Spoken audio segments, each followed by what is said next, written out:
Asan ng kanyang lipi, sa kanyang kinaluluklukan, bininig aming panambitan,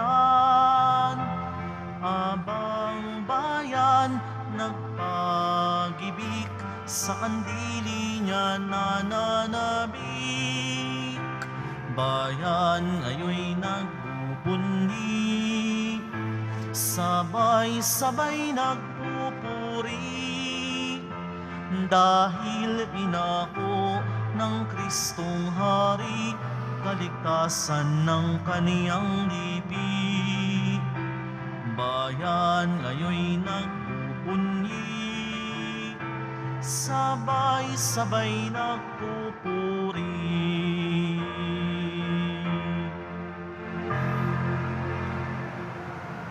Kasama natin sa pagdiriwang ng banal na misang ito ay isang batang pare, si Father Jumel Manalo, na nag-aaral dito sa Maynila, nanggaling sa Archdiocese ng Zamboanga. Father Romelo.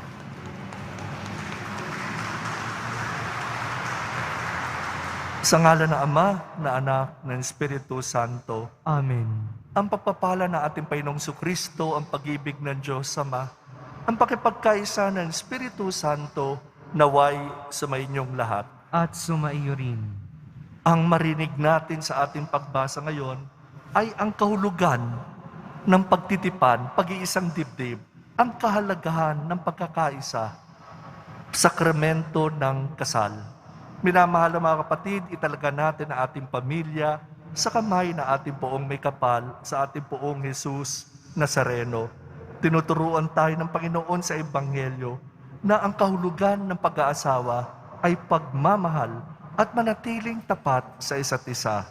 Upang tayo maging marapat gumanap sa banal na pagdiriwang, aminin natin ang ating mga kasalanan, pagsisiyan natin ang ating mga pagkukulang. Inaamin ko sa mga pangyarihan Diyos at sa inyo mga kapatid, na lubha ko nagkasala sa isip, salita, sa gawa, at sa aking pagkukulang. Kaya sinasama ko sa mahal na Birhen Maria, sa lahat maanghel at mga banal, at sa inyo mga kapatid, na ako'y panalangin sa Panginoon na ating Diyos. Kaawaan tayo ng makapangyarihan Diyos, patawarin tayo sa ating mga kasalanan, patubayan tayo sa buhay na walang hanggan. Amen. Panginoon, kaawaan mo kami. Panginoon, kaawaan mo kami. Kristo, kaawaan mo kami. Kristo, kaawaan mo kami. Panginoon, kaawaan mo kami. Panginoon, kaawaan mo kami.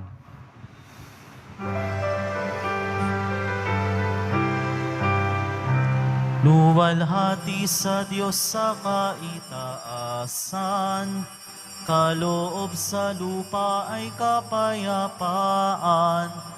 Pinupuri ka at ipinagdarangal, sinasamba ka dahil sa dakila mong kalwalhatian. Panginoon naming Diyos, Hari ng langit, Amang makapangyarihan, Panginoong Hesukristo, bugtong na anak ng Diyos, Kordero ng Ama. Ikaw na nag-aalis ng mga kasalanan ng sanlibutan. Tanggapin mo ang aming kahilingan, ikaw na naluluklok sa kanan ng Ama. Maawa ka sa amin, ikaw lamang ang banal, Panginoong Hesukristo, kasama ng Espiritu, sa luwalhati ng Ama. Amen, amen, amen, amen. Manalangin tayo. Ama naming makapangyarihan, ang iyong dakilang pagkamawain ay nangibabaw sa aming ginagawang kabutihan at tinadaing ng mga kahilingan.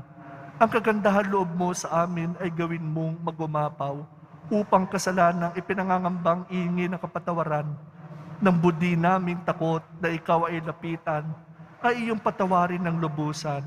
Ang iyong pinag-alinlangan naming ilingin sa pagdarasal ay iyong pagbigyan aming makamtan sa pamamagitan ni Jesucristo kasama ng Espiritu Santo magpa sa walang hanggan.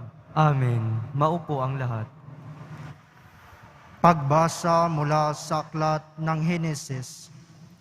Sinabi ng Panginoong Diyos, hindi mainam na mag-iisa ang tao. Bibigyan ko siya ng makakasama at makakatulong. Kaya lumikha siya ng mga hayop sa parang at ibon sa himpapawid. Inilapit sa tao at ipinaubaya dito ang pagbibigay ng ngalan sa mga iyon. Kung ano ang kanyang itatawag, iyon ang magiging pangalan nila. Ang tao nga ang nagbibigay ng pangalan sa lahat ng ibon at mga hayop, maging maamo o mailap. Ngunit wala isa man sa mga ito ang angkop na makasama at makatulong niya. Kaya't pinatulog ng Panginoon ang tao. Samantalang mahimbing, kinuha niya ang isang tadyang nito at pinahilom ang laman. Sa tapat niyon, ang tadyang na iyo'y ginawa niyang isang babae at inilapit sa lalaki. Sinabi ng lalaki, sa wakas narito ang isang tulad ko, laman ng aking laman, buto ng aking buto. Babae ang siyang itatawag sa kanya, sapagkat sa lalaki nagmula siya. Ito ang dahilan kaya iiwan ng lalaki ang kanyang ama at ina upang sumama sa kanyang asawa, sapagkat sila'y magiging isa. Ang salita ng Diyos. Salamat sa Diyos. Tayo nawa ay basbasan ng poon magpakailanman. Tayo nawa ay basbasan ng poon magpakailanman. Mapalad ang bawat tao na ang Diyos ay may takot, ang maalab na adikay sumunod sa kanyang utos. Hindi siya magkukulang sa anumang kailangan. Ang buhay ay maligaya at uunlad ang kanyang buhay. Tayo nawa ay basbasan ng poon magpakailanman. Sa tahanan, ang asawa'y parang ubas na mabunga. Bagong tanim na ulibo sa mga dulang ang anak niya. Tayo nawa ay basbasan ng poon magpakailanman. Ang sinuman kung ang Diyos ay buong pusong susundin, buhay niya ay unlad at laging pagpalain. Mula sa Sion, pagpapala nawa ng Diyos ay tanggapin at makita habang buhay pag-unlad ng Jerusalem. Tayo nawa ay basbasan ng poon magpakailanman. Ang magiging iyong apo nawa ay ikaw ay abutin, naway magiging mapayapa itong bayan ng Israel. Tayo nawa ay basbasan ng poon magpakailanman.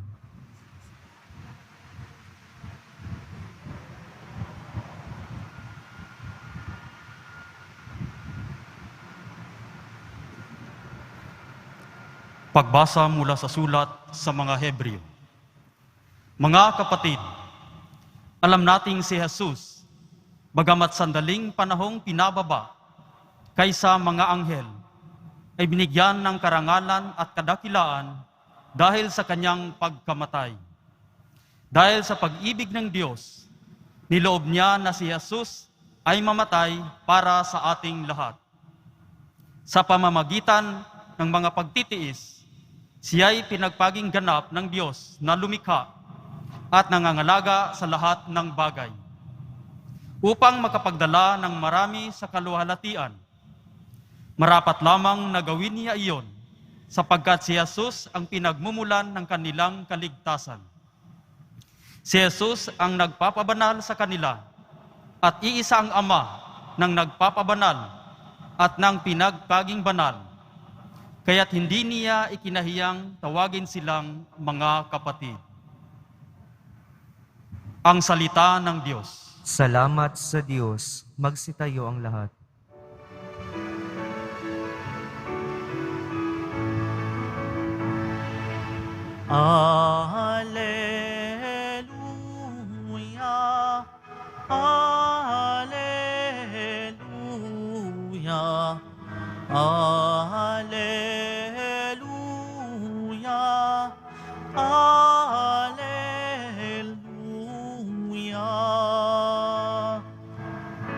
sa pagmamahalan natin. Ang Diyos ay ating kapiling, pag-ibig niya'y lulubusin. Alleluia, Alleluia,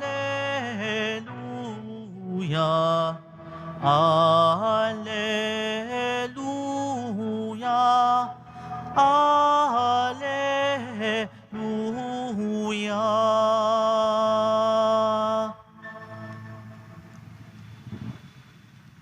Sumainyo ang Panginoon. At sumaiyo rin. Ang mabuting balita ng Panginoon ayon kay San Marcos. Papuri sa iyo, Panginoon.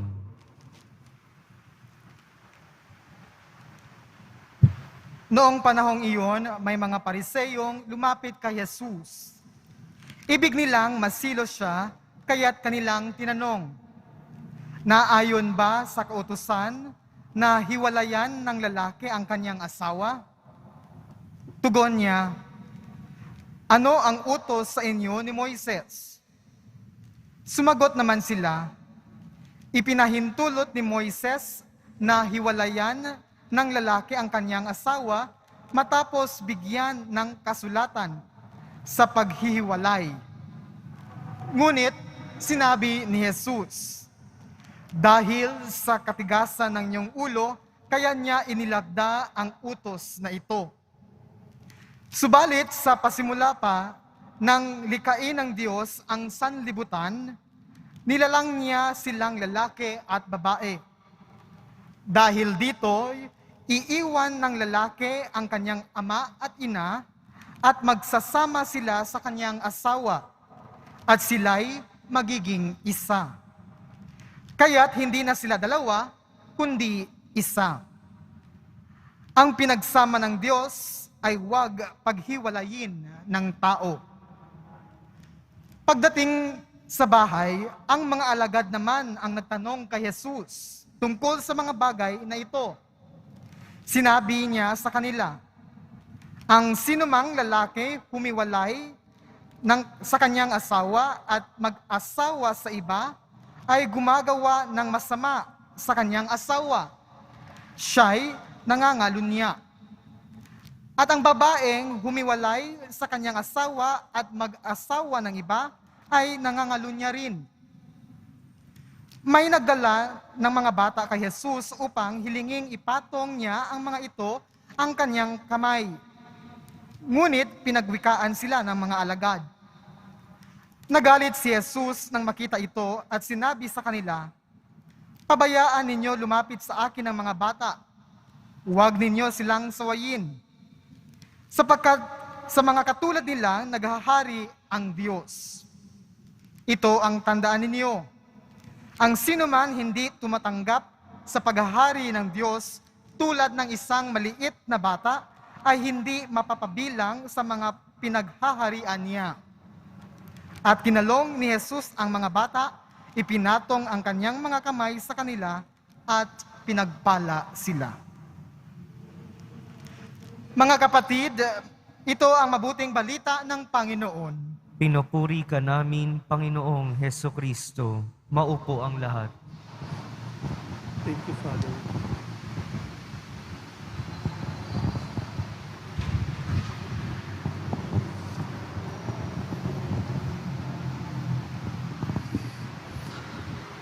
Ilang taon na nakararaan ay nagkaroon ng isang napakalakas na habagat na lumubog ang Kamaynilaan, ang Metro Manila at ilang mga bayan dito sa National Capital Region.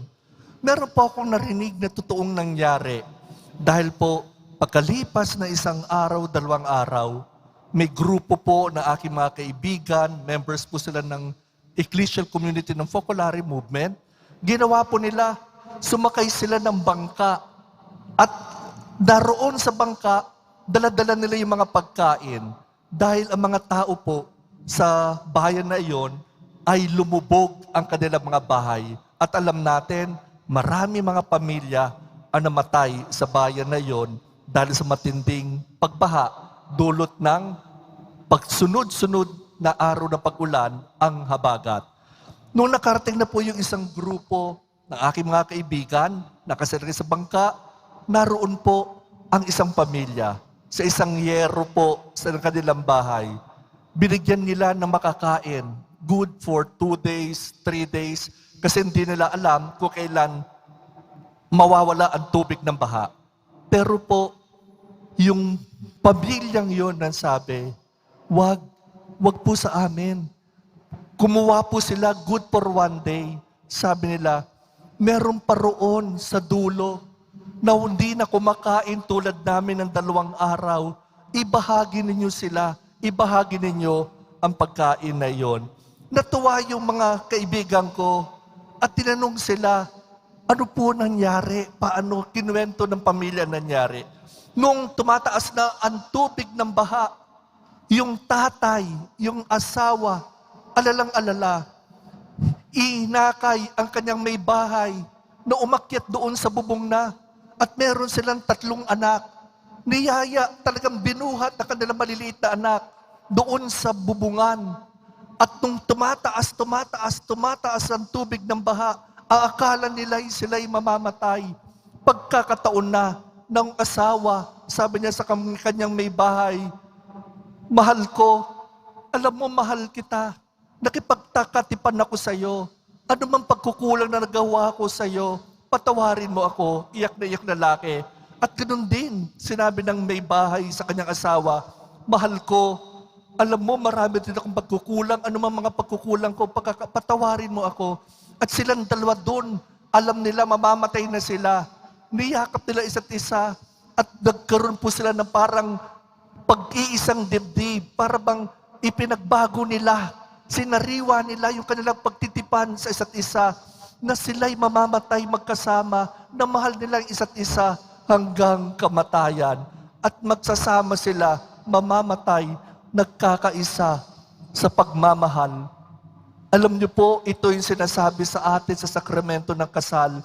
Ito yung sinasabi sa atin sa ating mga pagbasa, na ang pag-iisang dibdib ay isang sakramento ng pagmamahal. Ito ay pinugbuklod ng tao. Kaya nga ating mga pagbasa ngayon, binibigyang halaga ang pagmamahalan, pagkakaisa na mag-asawa. Kaya nga po sa banal na sakramento ng kasal, napakahalaga po niyan dahil dyan po nagmumula, nanggagaling ang pamayanang Kristiyano. At tayo'y inaatasan, marinig natin ang pagtawag sa atin, mamuhay sa kabanalan bilang isang pamilya, bilang mag-asawa. Itong nakaraang 2 araw, pinagdiriwang natin ang kapistahan ni Santa Teresa ng Batang Jesus, Saint Teresa of the Child Jesus.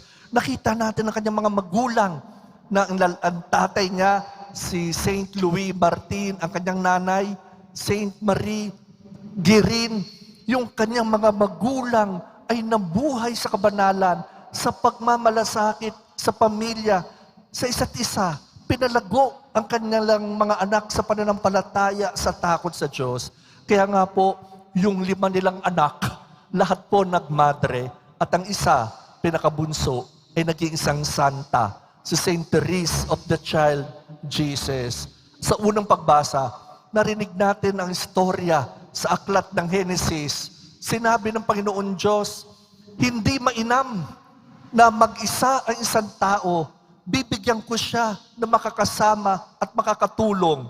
Kaya ginawa ng Panginoon Diyos, pinatulog niya ang tao. Samantali naghihimbing, kinuha niya ang isang tadyang nito at pinaghilom ang laman at tapat niyon.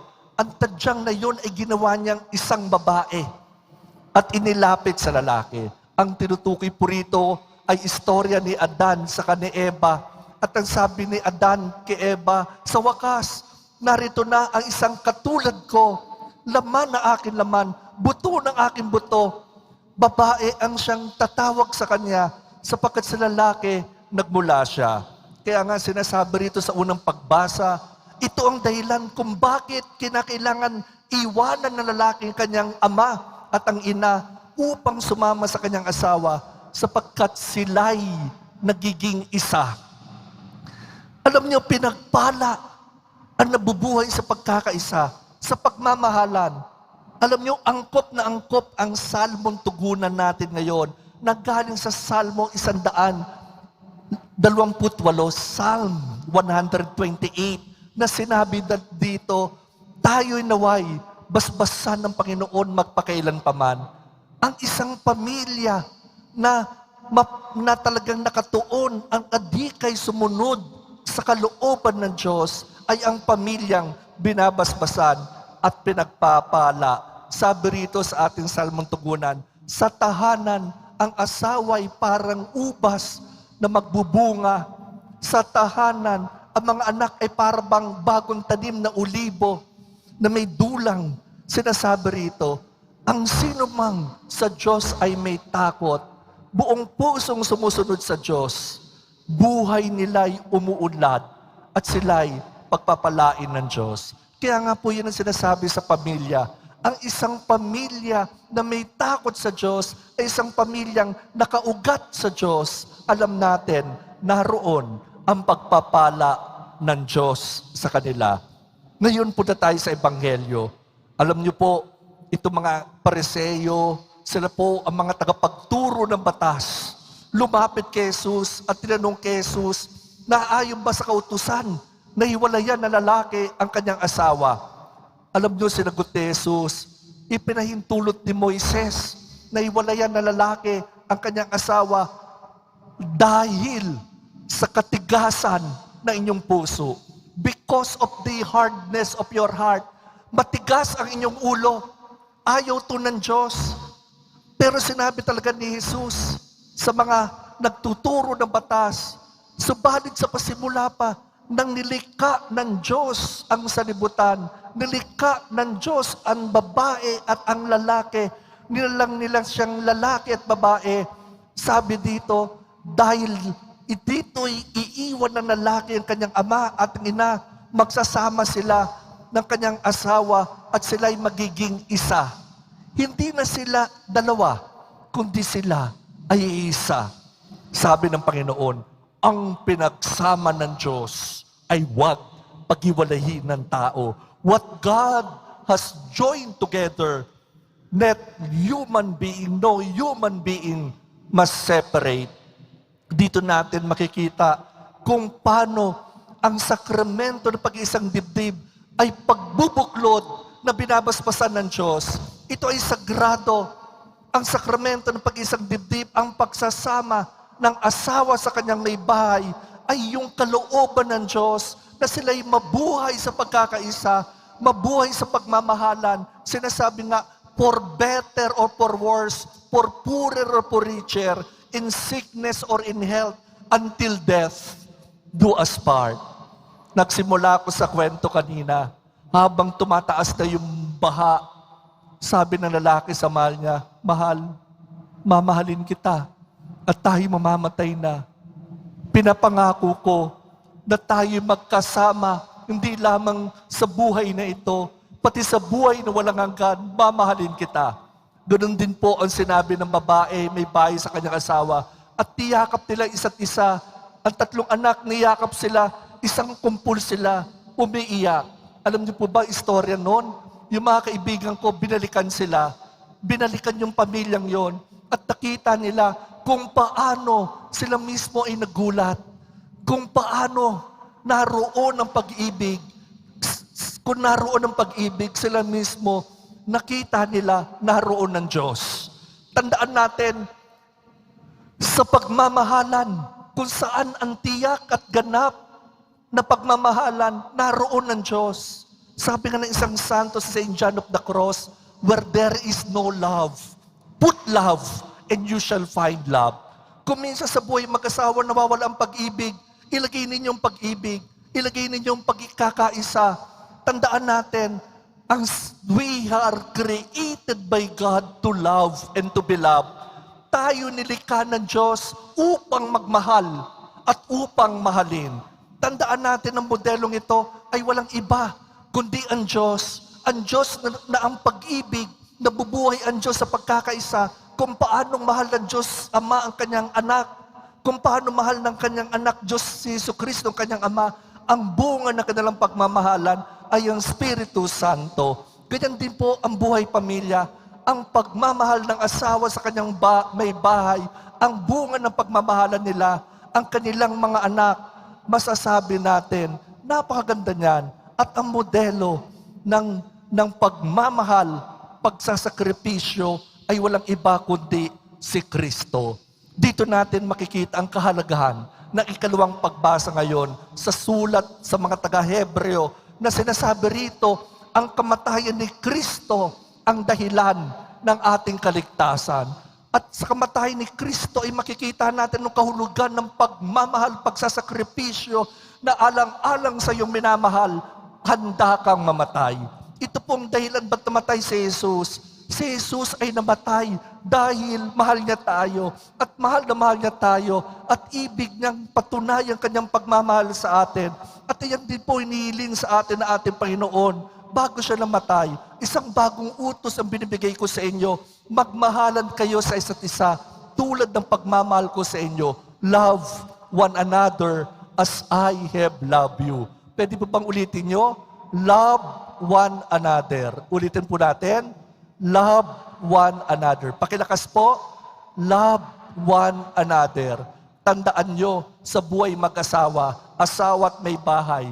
Love one another. Hindi pwedeng love another one.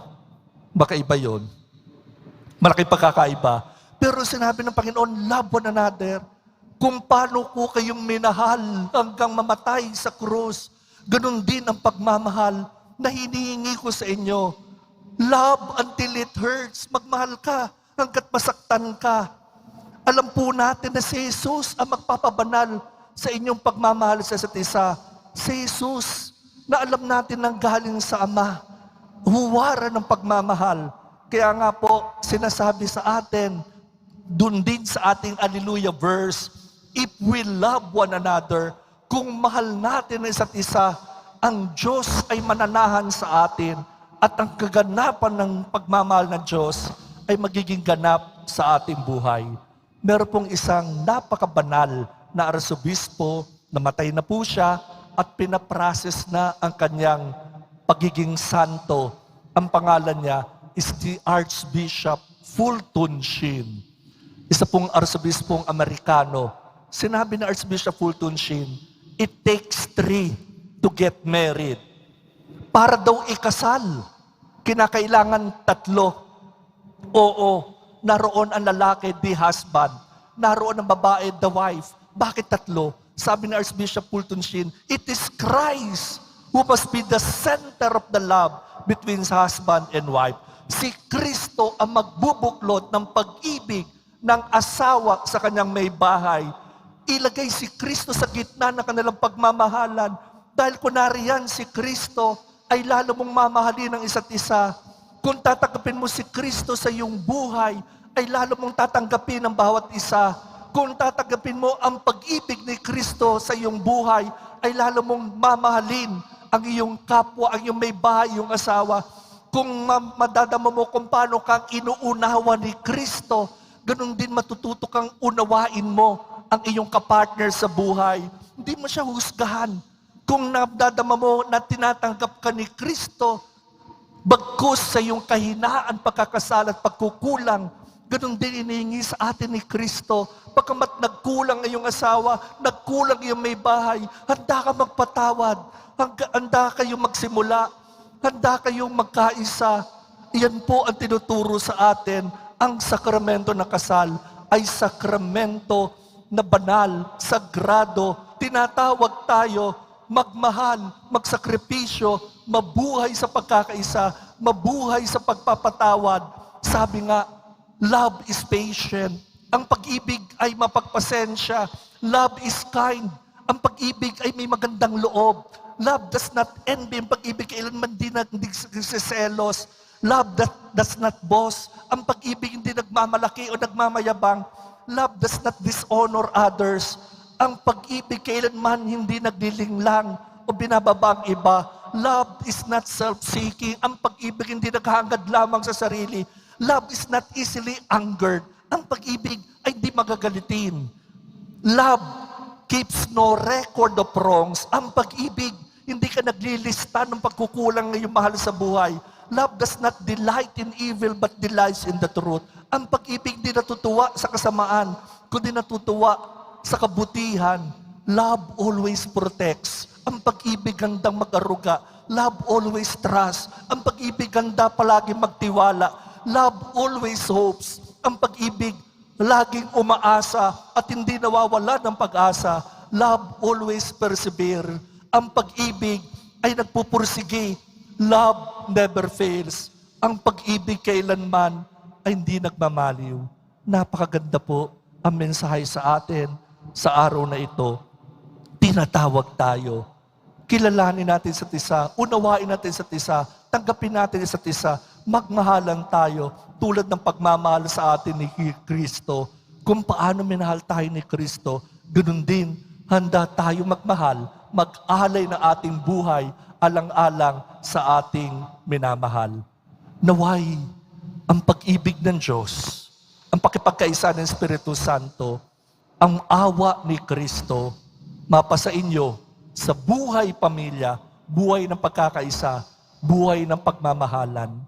Amen.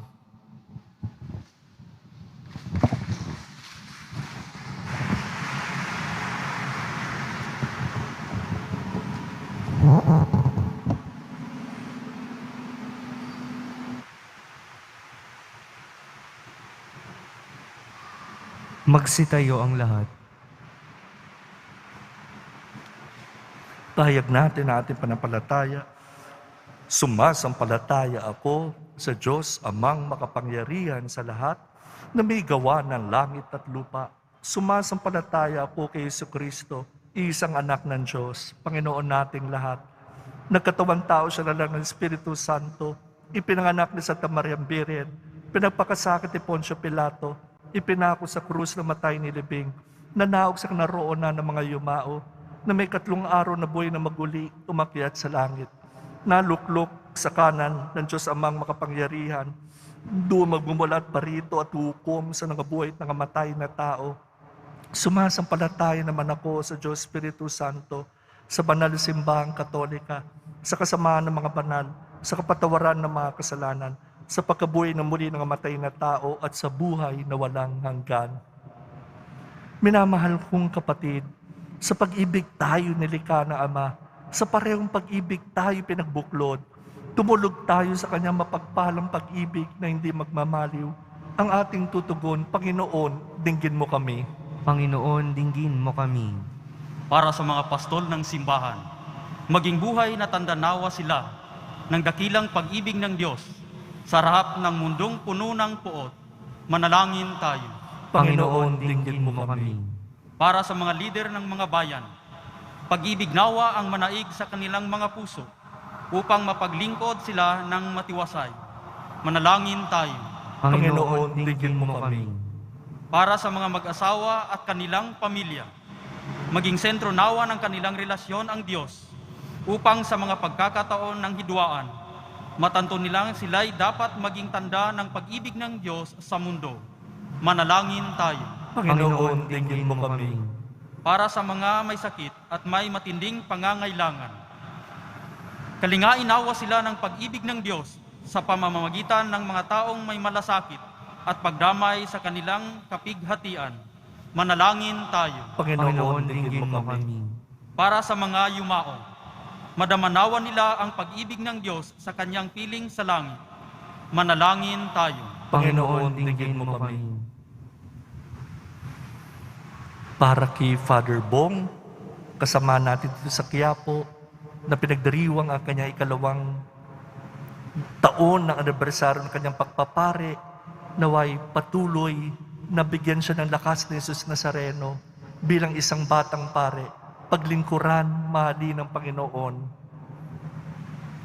Mapagmahal naming Diyos, dinggin mo nawa ang iyong nagsusumamong sambayanan. Itulot mong madama naming lubos ang iyong pag-ibig sa mga tao. Bagay at gawing mabubuti. Sa parehong pag-ibig kami naway makilala bilang sambayanan mo sa pamagitan ni Jesucristo, kasama ng Espiritu Santo magpa sa walang hanggan. Amen. Maupo ang lahat.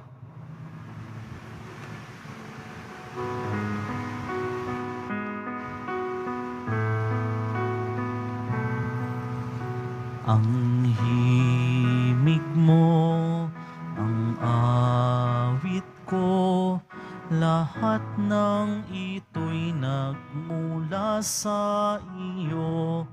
Muling ihahandog sa'yo, buong puso kong inaalay sa'yo. O Diyos, O Panginoon, lahat ay biyayang aming inampon, aming buhay at kakayahan. Ito'y para lamang sa'yong kalwalhatian. Ito'y para lamang sa'yong kalwalhatian.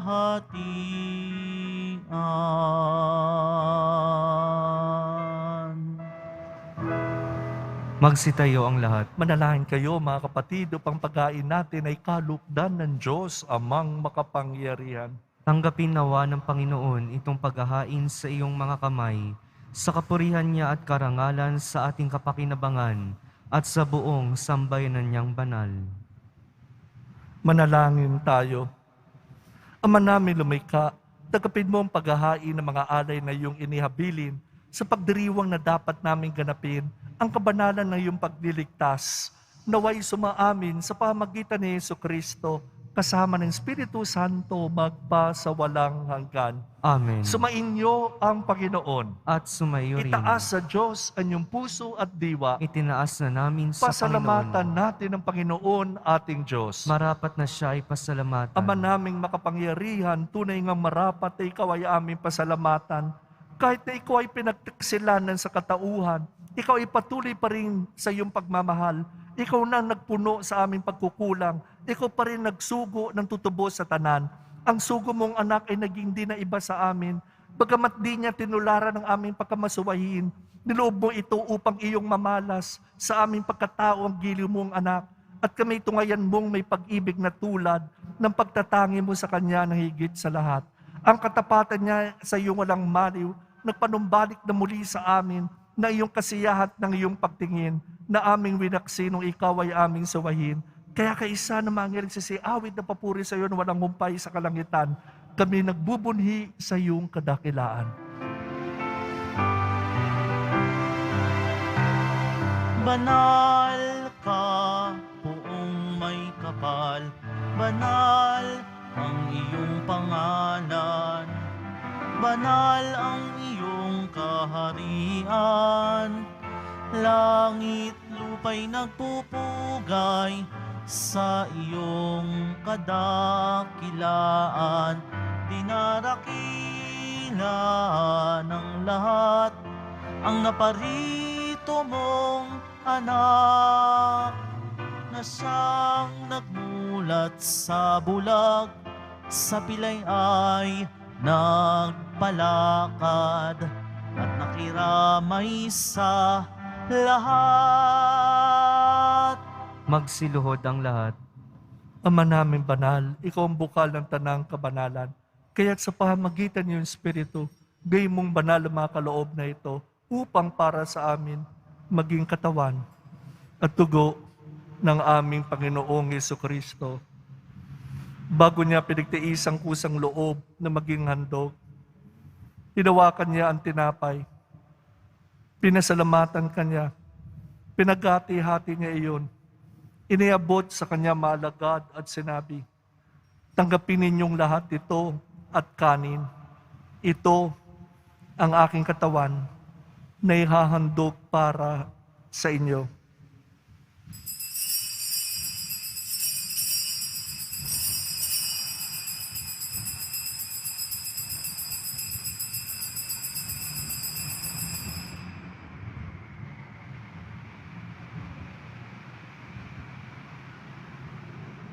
Gayun din naman, nung matapos ang hapunan, hinawakan niya ang kalis. Muli kanyang pinasalamatan. Iniabot niya ang kalis sa kanya maalagad at sinabi, "Tanggapin ninyong lahat ito at inumin. Ito ang kalis ng aking dugo, ng bago't walang gantipan. Ang aking dugo na ibubuhos para sa inyo at para sa lahat. Sa kapagpapatawad ng mga kasalanan, gawin ninyo ito bilang pag-alala sa akin."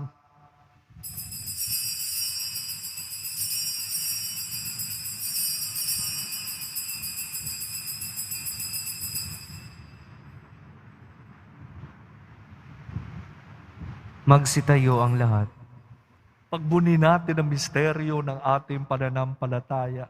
Si Kristo ay gunitain, sarili ay inihain, bilang pagkait inuming pinagsasaluhan natin hanggang sa siya'y dumating. Ama, ginagawa namin ngayon ang pag-alala sa pagkamatay at muling pagkabuhay ng iyong anak. Kaya tinialay namin sa iyong tinapay nagbibigay buhay at ang kakaloob ng kaligtasan. Kami nagpapasalamat dahil kami iyong minarapat at tumayo sa harap mo para maglingkod sa iyo. Sinasamo namin kami magsalo-salo sa katawan ng tugon ni Kristo ay mabuklod sa pagkakaisa sa pamagitan ng Espiritu Santo. Ama, lingapin mo ang inyong simbahan laganap ng buong daigdig.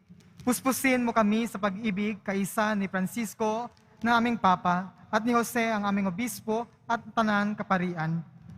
Lalahanin mo rin ang mga kapatid namin na himlay nang may pag-asa silang muling mabubuhay, gayon din naman lahat ang mga pumanaw.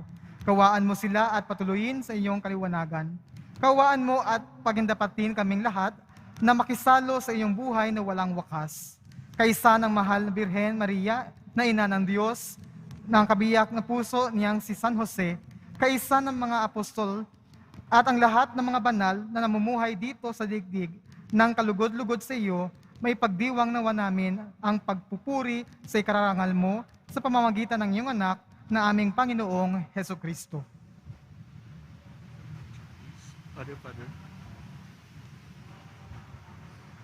Sa pamamagitan ni Kristo, kasama niya at sa Kanya, ang lahat ng parangal at papuri sa iyo, Diyos amang makapangyarihan, kasama ng Espiritu Santo, magpa sa walang hanggan. Amen, amen, amen, amen.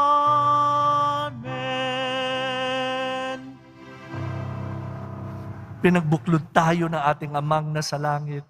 Sa pag-ibig, pagmamahalan kay Kristo, ipahayag natin ang lakas loob. Ama namin, sumasalangit ka, sambahin ang ngalan mo, mapasa amin ang kaharian mo, sundin ang loob mo dito sa lupa para nan sa langit. Bigyan mo kami ngayon ng aming kakanin sa araw-araw. Patawarin mo kami sa aming mga sala, para ng pagpapatawad namin sa nakakasala sa amin. Huwag mo kami paintulos sa tukso, at iadya mo kami sa lahat ng masama. Hinihiling namin kami iadya sa lahat ng masama, pagkalooban mo ng kapayapaan na araw-araw, iligtas sa kasalanan, ilayo sa lahat ng kapahamakan, samantalang aming pinananabikan ang dakilang araw ng pagpapahayag ng tagapagligtas naming si Yesu Kristo. sapagkat iyo ang kaharian at ang kapangyarihan at ang kapurihan magpakailanman. Amen. Panginoong Yesu Kristo, sinabi mo sa iyong mga apostol, kapayapaan ang iniiwan ko sa inyo, ang aking kapayapaan ang binibigay ko sa inyo. Tungayan mo ang aming pananampalataya, huwag po ang aming mga pagkakasala. Pagkalooban niyo po kami ng kapayapaan, pagkakaisa ayon sa iyong kalooban, kasama ng Espiritu Santo, magpa sa walang hanggan. Amen. Ang kapayapaan ng Panginoon naway laging sumainyo. At sumaiyo rin. Magbigayan po tayo ngayon ng kapayapaan sa isa't isa. Kordero ng Diyos na nag-aalis ng mga kasalanan ng sanlibutan, maawa ka sa amin. Kordero ng Diyos na nag-aalis ng mga kasalanan ng sanlibutan, maawa ka sa amin. Kordero ng Diyos na nag-aalis ng mga kasalanan ng sanlibutan, ipagkaloob mo sa amin ang kapayapaan, magsiluhod ang lahat.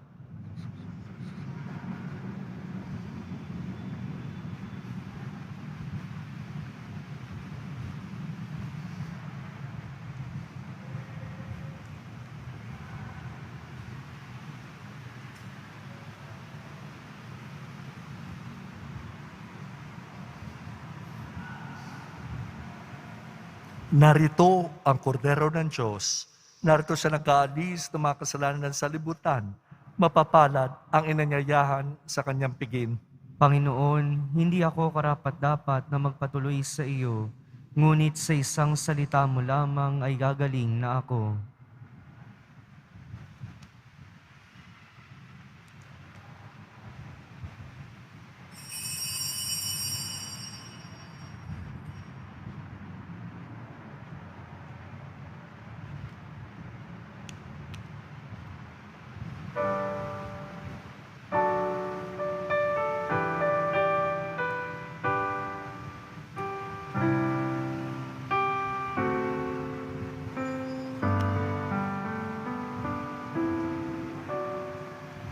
Hindi ka kailangang magbago kahit ito'y mas ibig ko.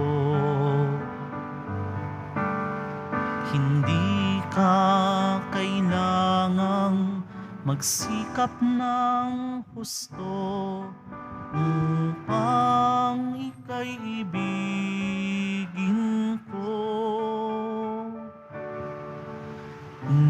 Iniibig kita, manalig ka sana, ako'y kapiling mo, kahit ikaw pa may mapalayo.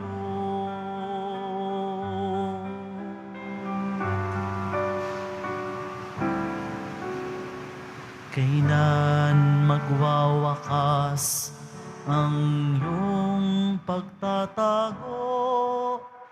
Ako'y naghihintay sa'yo.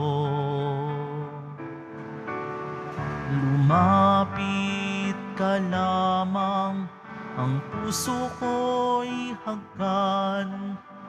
Pag-ibig ko'y walang hanggan. Iniibig kita, manalig ka sana, ako'y kapiling mo, kahit ikaw pa may mapalayo.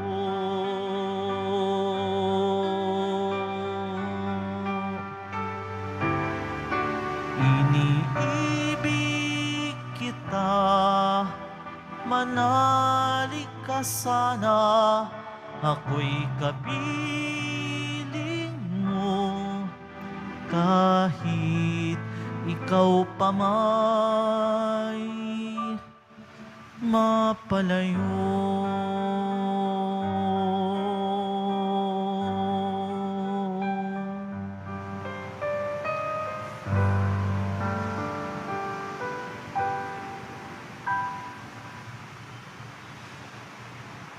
Pagkatapos po ng misa, wiwisikan po ang lahat ng banal na tubig. Pinakikiusapan po ang lahat na manatili lamang muna sa inyong mga lugar o kinaupuan. Pagkatapos ng pagwiwisik, mangyari lamang po na maupo muna ang lahat ng nasa loob ng simbahan at hintayin pong banggitin ng grupo ng kulay ng inyong inuupuan bago kayo lumabas. Meron po tayong labasan sa Quezon Boulevard at Carriedo. Panatilihin po natin ang physical distancing sa bawat isa. Maraming salamat po sa inyong pagdalaw at pagsisimba sa Basilica Menor ng Itim na Nazareno.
Magsitayo ang lahat.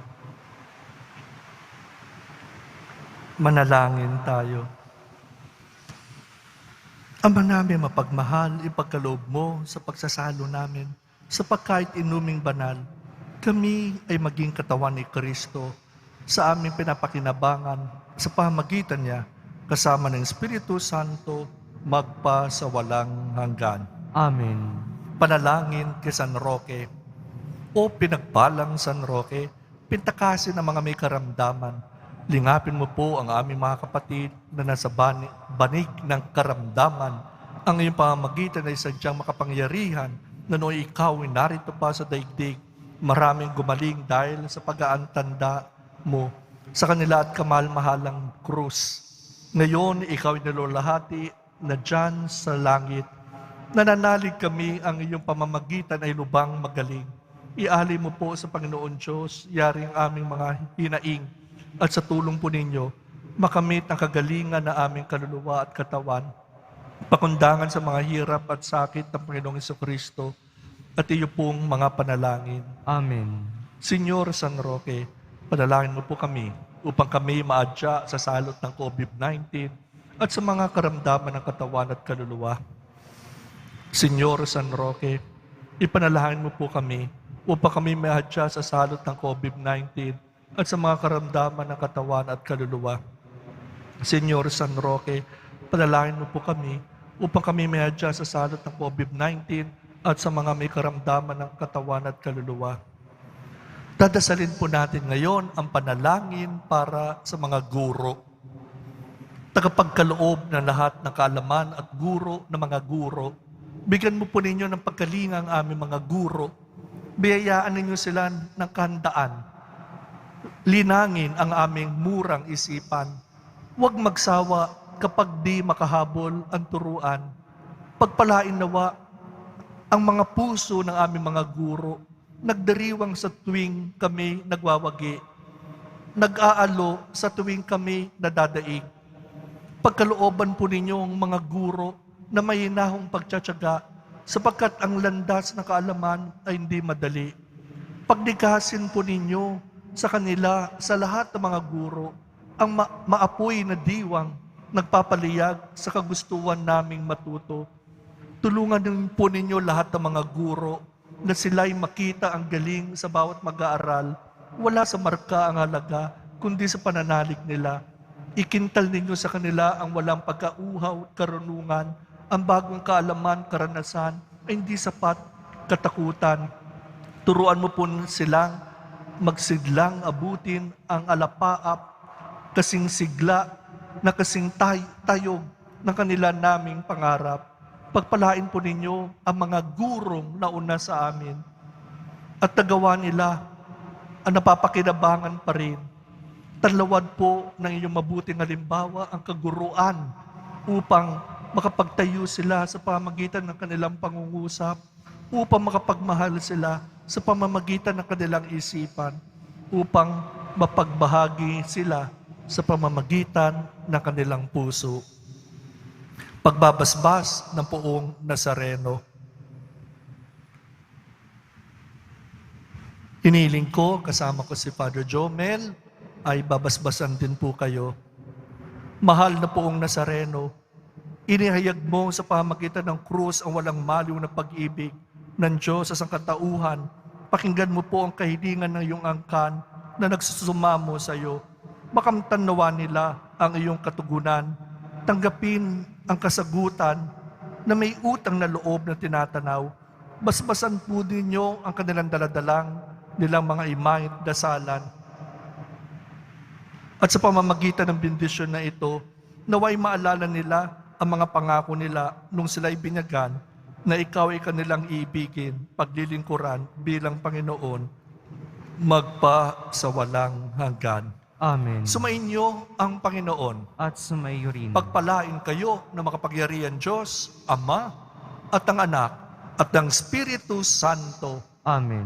Tapos ng ating misa, humayo tayo, mahalin, paglingkuran si Jesus, Poong Nazareno. Salamat sa Diyos. Viva nuestro Padre Jesus Nazareno!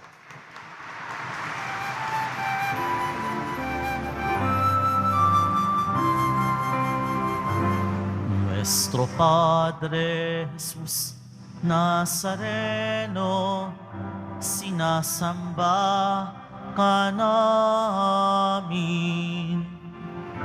Pinipintuho ka namin, aral mo ang aming buhay at kaligtasan. Nuestro Padre Jesus Nazareno, iligtas mo kami sa kasalanan. Ang krus mong kinamatayan ay sagisag ng aming kaligtasan. Nuestro Padre Jesus Nazareno, dinarangal ka namin.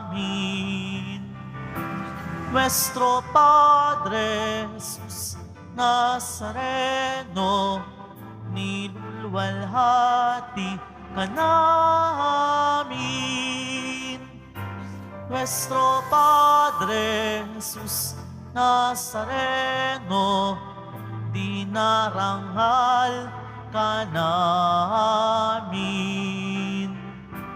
Nuestro Padre Jesus Nazareno, nilulwalhati ka namin.